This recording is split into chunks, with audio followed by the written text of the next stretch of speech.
আসসালামু আলাইকুম প্রিয় দর্শক, আজকে এমন একটা ভিডিও শোনাবো। হাসনাত আব্দুল্লাহ কি বলছে শুনুন।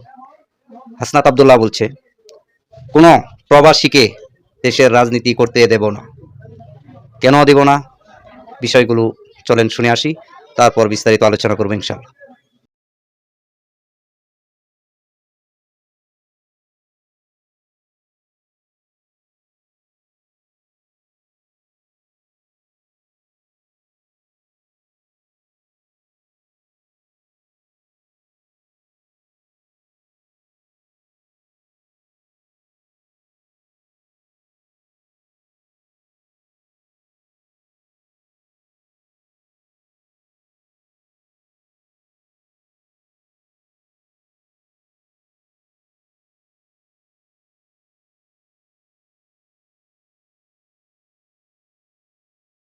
কোন প্রবাসী এসে এই দেশ শাসন করতে পারবে না। যে বাংলাদেশের রক্তের সাথে, বাংলাদেশের মাটির সাথে, পানির সাথে, জনগণের সাথে যার কোনো সম্পর্ক নাই, বাংলাদেশের জনগণের নীতি নির্ধারণীতে এই প্রবাসীদেরকে, এই বিদেশিদেরকে তাদেরকে কোনো জায়গা দেওয়া হবে না। এই তরুণ প্রজন্ম হাসিনার এই যে কামাল পেট্রোলকে 2 টাকার দাম দেয় নাই। এখন যদি কেউ মনে করে এই অপার যেই সম্ভাবনার তরুণ প্রজন্মকে আবার কামান দিয়ে, আবার পুলিশ দিয়ে, মিলিটারি দিয়ে, পেট্রোল দিয়ে আবার তাদেরকে দমন করা হবে, তাহলে তারা ইতিহাসের ভুল প্রান্তে তার অবস্থান নিচ্ছে। শোনো হে প্রশাসন, 2024 সাল থেকে যদি আপনারা শিক্ষা না নেন, আপনারা যদি আবার আগের ছকের নির্বাচনের দিকে ফিরে যান, আপনারা যদি আবার গুলশানের দিকে লাইন দেন, এই তরুণ প্রজন্ম আপনাদেরকে ক্ষমা করবে না। এই তরুণ প্রজন্ম যারা জুলাই এসে রক্ত দিয়েছিল, এই শাহী খুনি হাসিনাও বলতে বাধ্য হয়েছিল, ওদের একটাকে মারলে একটাই যায়, বাকিগুলা রাস্তা থেকে যায় না। আমরা আবরার ফাহাদের উত্তরসূরি, আমরা আলিফের উত্তরসূরি, আমরা হাদি ভাইয়ের উত্তরসূরি। সুতরাং যেসব ডিসিএসপিরা আবার 14-এর মতো, 18-এর মতো, 24-এর মতো ব্যালট বাক্স ছিনতাই করার চিন্তা করছেন, আপনাদের প্রতি আহ্বান থাকছে, আপনাদের প্রতি আপনাদের পরিণতি হারুনের মতো এবং বেনজিরের মতো হবে। প্রিয় প্রশাসন, আপনারা রাষ্ট্রের অঙ্গ, আপনাদের ছাড়া রাষ্ট্র কোনোভাবেই প্রপারলি ফাংশন করতে পারবে না। আমাদের এই রাষ্ট্রকে যথাযথ চালাতে হলে আমাদের পুলিশ, মিলিটারি, আমাদের সিভিল অ্যাডমিনিস্ট্রেশন, আমাদের বিচার ব্যবস্থা সবকিছুই যথাযথভাবে আমাদের প্রয়োজন। আপনাদের কাছে অনুরোধ থাকবে, আপনারা কোনো দলের গোলাম নন। আওয়ামী লীগ আপনাদেরকে গোলাম বানাইতে চাইছে, আজকে তাদের পরিণতি এবং ঠিকানা হয়েছে দিল্লিতে। আপনারা আপনাদের সহকর্মীদের থেকে শিক্ষা লাভ করেন। আমরা চাই প্রশাসন এবং পুলিশ হবে বাংলাদেশপন্থী। আপনাদের বিএনপিও হওয়ার দরকার নাই, আপনাদের 10 দলীয় ঐক্য জোটেরও কোনো সহায়তা করার দরকার নাই। আপনারা বাংলাদেশটাকে সহায়তা করেন, আপনারা জনগণকে সহায়তা করেন। আমরা জনগণ ঢাল হয়ে জুলাইয়ে যেভাবে থানাগুলোকে পাহারা দিয়েছি, ইউনি অফিস পাহারা দিয়েছি, এই জনগণ আপনাদেরকে প্রোটেকশন দিবে।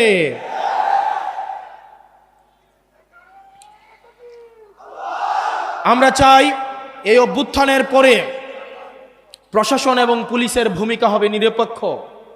অত্যন্ত দুঃখজনক, আগে আমরা দেখেছি প্রশাসন লাইন ধরতো ধানমন্ডিতে, প্রশাসন লাইন ধরতো হচ্ছে আমাদের আওয়ামী লীগের অফিসটা যে কোথায় ছিল, গুলিস্তানে।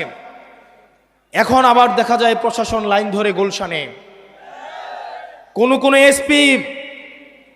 কোন এসপি বলে দিয়ে আসে তারা নাকি তারেক জিয়াকে তার জেলার 5টা আসন, 6টা আসন, 11টা আসন উপহার দিবে। আমরা ভেবেছিলাম বাংলাদেশে এই সংস্কৃতির পরিবর্তন ঘটবে। অত্যন্ত পরিতাপের বিষয়, আমরা দেখলাম গত পরশুদিন 10 দলীয় ঐক্যবদ্ধ জোটের আমাদের এক প্রার্থী, এক নারী বোন যখন ভোটের জন্য বাড়ি বাড়ি যাচ্ছিলেন, তখন একটা দলের একজন কর্মী এই গর্ভবতী মায়েকে পেটে লাথি দেয়। যারা এই সুবর্ণচরে গৃহবধূকে গণধর্ষণ করে ধানের শীষে ভোট দেওয়ার জন্য, আবার আজকে ইতিহাসের কি করুণ পরিণতি, ক্ষমতা না যাইতেই আজকে এক সন্তান সম্ভব মায়েকে পেটের মধ্যে লাথি দিয়ে অসুস্থ করে ফেলে। প্রিয় বাউফলবাসী, আমরা দেখতে পাচ্ছি বিভিন্নভাবে রাজনৈতিক হুমকি ধামকি দেওয়া হচ্ছে, কেন্দ্র দখলের প্রস্তুতি নেওয়া হচ্ছে। অনেকেই বলছে নির্বাচনটা যাক, নির্বাচন গেলে নাকি আমাদের অবস্থা দেখে নিবে। অনেকেই বলে বাড়ি থেকে প্রয়োজনে ব্যালট ছাপাইয়া নিয়ে নাকি ভোট দিবে। এই তরুণ প্রজন্ম কি বসে থাকবে? এই তরুণ প্রজন্ম কি বসে থাকবে? এই তরুণ প্রজন্ম হাসিনাকে ডরায় নাই। এই তরুণ প্রজন্ম হাসিনার এই যে কামাল পেট্রোলকে 2 টাকার দাম দেয় নাই। এখন যদি কেউ মনে করে এই অপার যেই সম্ভাবনার তরুণ প্রজন্মকে আবার কামান দিয়ে, আবার পুলিশ দিয়ে, মিলিটারি দিয়ে, পেট্রোল দিয়ে আবার তাদেরকে দমন করা হবে, তাহলে তারা ইতিহাসের ভুল প্রান্তে তার অবস্থান নিচ্ছে। আগামী 12 তারিখে আপনারা যারা আছেন প্রত্যেকেই ভোট কেন্দ্রগুলোতে গিয়ে ফজর নামাজ পড়বেন। আপনারা সবাই ভোট দিয়ে এসে বাড়িতে আসবেন, ভোটের ফলাফল নিয়ে বাড়িতে আসবেন। কোন চাঁদাবাজ, কোন টেন্ডারবাজের হাতে ভোট কেন্দ্রগুলো ছেড়ে দেওয়া যাবে না। আমার মায়েরা যারা আছেন সকালবেলায় আপনারা ভোট কেন্দ্র চলে যাবেন। আপনাদেরকে যারা ভয় দেখাতে আসে তারা মূলত ভয় পেয়ে গেছে, এই কারণেই আপনাদেরকে ভয় দেখাতে আসে। আমরা আমাদের মায়েদেরকে নিয়ে এই ভোট কেন্দ্রগুলোকে পাহারা দিব। আমাদের ভোট এবার আমরা অবশ্যই দিব। কেউ যদি আমাদের বিরুদ্ধে ভোট দিতে চায়, সে যেন নিরাপদে ভোটটা দিতে পারে, সেইটার ব্যবস্থা আমরা করব। প্রিয় বাউফলবাসী, এই তরুণ প্রজন্মের রক্তকে বারবার ব্যবহার করে শাসক গোষ্ঠী বারবার ক্ষমতায় গিয়েছে। এই তরুণ প্রজন্মের রক্ত, এই রক্ত মাখা ক্ষমতা, রক্ত মাখা গদি এই শাসক প্রজন্মের অনেক পছন্দের। আমরা এতদিন শুধু রক্ত দিয়েছি, এখন থেকে আমরা পলিসি নির্ধারণে অংশগ্রহণ করব। অতীতে যেটা হতো, সংসদে গিয়ে মানুষ চুরি করত, সংসদ সদস্যরা সংসদে যাওয়ার পরে চোর হতো, টেন্ডারবাজ হতো, লাইসেন্স নিজের নামে নিয়ে চুরি করত। আর এইবার দেখলাম একটা দলের 45 জন চোরকে আবার সংসদে ঢুকাচ্ছে। সংসদে যাওয়ার আগেই তারা ডাকাত হয়ে যাচ্ছে। আবার ইলেকশন কমিশন হেসে হেসে বলছে মনে কষ্ট নিয়ে তাদেরকে যেতে দিলাম।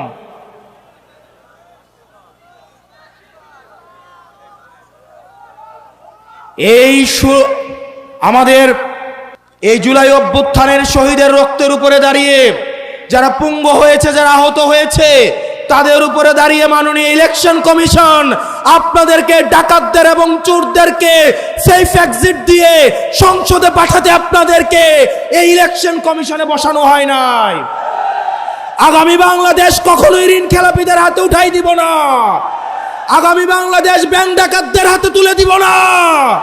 ব্যাংক ডাকাতদের জন্য, ঋণ খেলাপির জন্য এই বাংলাদেশের প্রত্যেক ইঞ্চি মাটিকে আমরা জাহান্নাম বানাই ফেলবো।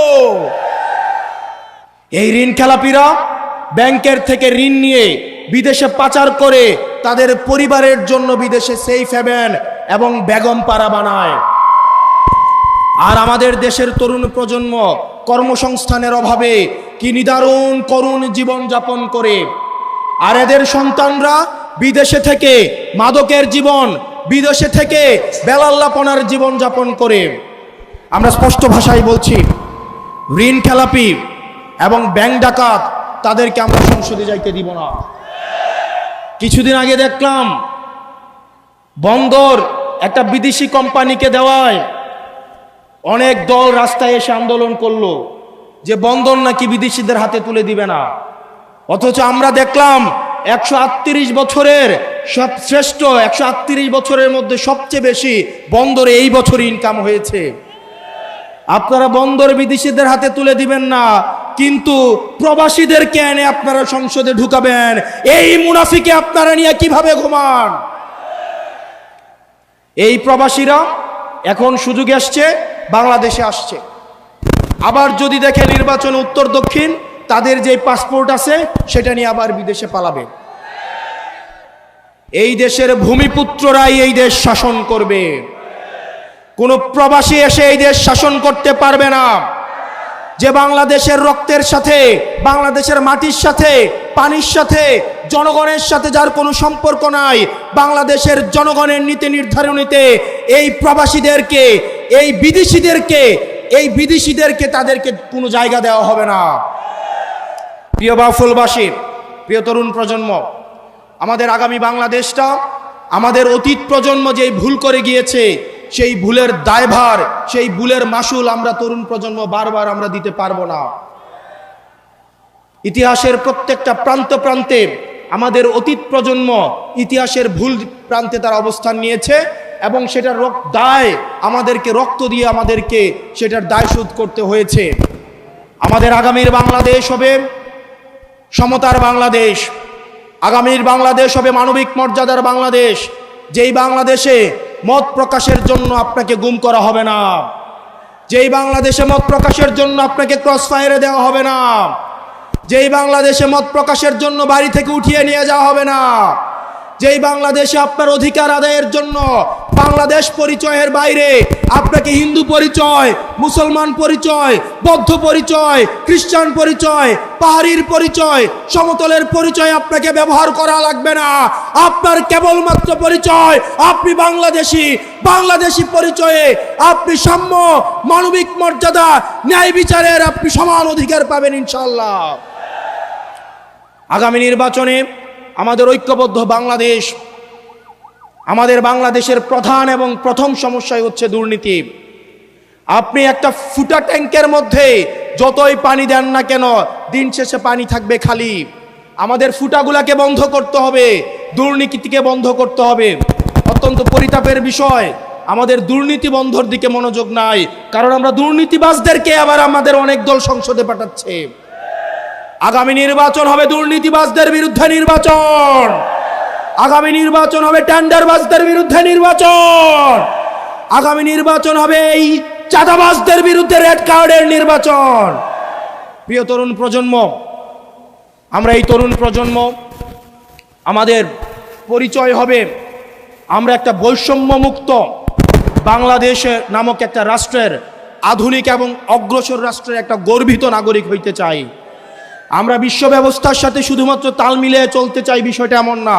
আমরা বিশ্ব ব্যবস্থার নিয়ন্ত্রণ আমরা নিতে চাই। আমাদের রেমিটেন্স যোদ্ধা যেসব ভাইয়েরা বিদেশে রয়েছে, তাদের অধিকার আমরা নিশ্চিত করতে চাই। যেসব কৃষক, তারা, আমরা আপনাদের এলাকায় গত বছর আসছিলাম, আমি আমার আত্মীয়র বাসা এখানে। গত বছর এসে দেখলাম একটা তরমুজের একটা ট্রাক যদি ঢাকায় পাঠাইতে হয়, সেখানেও চাঁদা দিতে হয়। ধান যদি ঢাকায় পাঠাইতে হয়, সেখানেও চাঁদা দিতে হয়।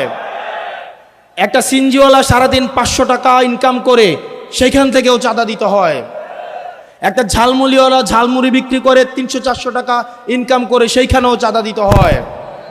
মসজিদ কমিটিগুলাকেও নিয়ন্ত্রণ করেছে, স্কুল কমিটিগুলাকেও দখল করেছে, মাদ্রাসাগুলাকেও দখল করেছে। এই চাঁদাবাজদেরকে আগামী নির্বাচনে 12 তারিখ ভোটের মধ্য দিয়ে আমরা তাদেরকে রেড কার্ড দেখাবো ইনশাল্লাহ। এবং এই ফেসিবাদ লড়াইয়ের আপনারা বাউফলের মানুষ হচ্ছেন, আপনাদের গুড লাক। কারণ বাউফল আপনারা এমন একজনকে পেয়েছেন, তাকে যদি আপনারা হারান, তার বাউফলকে প্রয়োজন নাই, কিন্তু বাউফলের জন্য মাসুদ ভাইয়ের প্রয়োজন। এবং মাসুদ ভাই আমরা যখন স্কুল কলেজে পড়ি, মাসুদ ভাই নির্যাতন নিপীড়ন যে ভিডিওগুলো সামনে আসতো, আমাদের একটা ইনোসেন্ট মাইন্ড, আমরা তখন কেবলমাত্র রাজনীতি, ভাই 6-7 সালে হচ্ছে শিবিরের দায়িত্বশীল ছিলেন, আর আমরা 6-7 সালে হয়তো ক্লাস 1-এ পড়ি বা 2-তে পড়ি। আমরা যখন ইউনিভার্সিটিতে আসলাম 2016 সালে, তখনকার সময় থেকে ভাইকে যখন আমরা দেখি, ভাইয়ের নির্যাতন নিপীড়ন কারাবরণের যেই জীবন আমরা যখন দেখেছি, যেই আপোষহীন যেই মনোভাব আমরা দেখেছি, আমরা বিশ্বাস করি বাউফল তার ইতিহাসে সর্বশ্রেষ্ঠ, এবং এই ইতিহাসে সর্বশ্রেষ্ঠ সংসদ সদস্য পেতে যাচ্ছে এবার ইনশাআল্লাহ। এই সংসদ সদস্য মাসুদ ভাই কেবলমাত্র বাউফলের না, ইনি হচ্ছেন সারা বাংলাদেশের সম্পদ। উনি হচ্ছেন আধিপত্যবাদের বিরুদ্ধে সবসময় লড়াকু এক সৈনিক, দুর্নীতিবাজদের বিরুদ্ধে এক সৈনিক, ভারতীয় আধিপত্যবাদের বিরুদ্ধে এক সৈনিক, হাদি ভাইয়ের উত্তরস্বরী। এই মাসুদ ভাইকে আপনারা তার সম্মান দিবেন তো ইনশাআল্লাহ? এই 12 তারিখ মাসুদ ভাইকে আপনারা জয় করবেন তো ইনশাআল্লাহ? ওই 12 তারিখ সারাদিন, 12 তারিখ সারাদিন, 12 তারিখ সারাদিন দাঁড়িপাল্লায় ভোট দিন, মাসুদ ভাইকে ভোট দিন, মাসুদ ভাইকে ভোট দিন, 12 তারিখ সারাদিন। প্রিয় তরুণ প্রজন্ম, আমি বারবার তরুণ প্রজন্মকে এখানে অ্যাড্রেস করলাম, কারণ হচ্ছে আগামীর যে বাংলাদেশ, এই বাংলাদেশের সংকট, এই বাংলাদেশের সম্ভাবনা, এই বাংলাদেশের সমস্যার এই দায়টা কিন্তু আমাদের উপরেই পড়বে। আগামী বাংলাদেশটা কিন্তু পরিচালিত আমাদেরকেই করতে হবে। এই বাংলাদেশটাকে যদি একটা তলা ছাড়া ঝুড়ি রেখে যায়, এটার দায় কিন্তু আমাদেরকেই নিতে হবে। এই জন্য আমাদের তরুণ প্রজন্মকে প্রস্তুত থাকতে হবে। আমাদেরকে শিক্ষা, সমৃদ্ধি, আমাদেরকে আধুনিক ট্রেনিংয়ের মধ্য দিয়ে আগামীর বিশ্ব ব্যবস্থাকে নিয়ন্ত্রণের জন্য আমাদেরকে যথাযথ প্রস্তুত থাকতে হবে। আগামীর যেই বাংলাদেশ, সেটা হচ্ছে ইনসাফের বাংলাদেশ। আগামীর বাংলাদেশ হাদি ভাই যে স্বপ্ন ইনসাফের জন্য দেখেছে, সেই ইনসাফের বাংলাদেশকে আমাদের এই তরুণ প্রজন্মকেই কায়েম করতে হবে।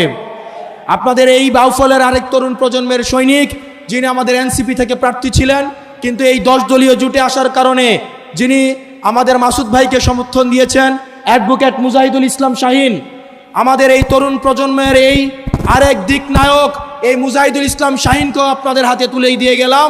আপনারা তার দায়িত্বকে নিতে হবে ইনশাআল্লাহ। ইনশাআল্লাহ আগামী 12 তারিখে আমরা এই মাসুদ ভাইকে যে কোনো মূল্যে এই বাউফল থেকে বিজয়ী করে আমরা সংসদে পাঠাবো ইনশাআল্লাহ। ও ইনকিলাব, ইনকিলাব, আপোষটা সংগ্রাম, ইনকিলাব, ইনকিলাব। বাউফলে কোনো মার্কা আছে? সারা বাংলাদেশে কোনো মার্কা আছে? এই সংসদে কোনো মার্কা আছে? ওই সেই মার্কা, আর জোরে সংসদে।